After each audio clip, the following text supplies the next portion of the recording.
எப்பவும் நான் வச்ச கூறி தப்பியதில்லை, என்னுடைய சொல்ல யாரும் தட்டியதில்லை.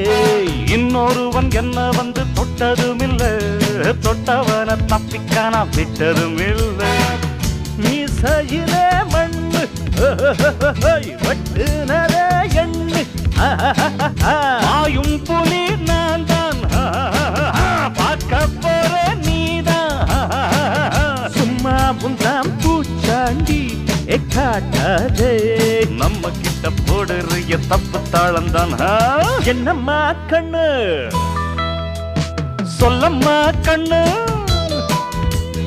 என்னம்மா கண்ணு சௌக்கியம்மா? ஆமம்மா கண்ணு சௌக்கியம்மா. என்னம்மா கண்ணு சௌக்கியமா? ஆமம்மா கண்ணு சௌக்கியம்தான். யானைக்கு சின்ன பூனை போட்டியா ஒழுங்கி மோதித்த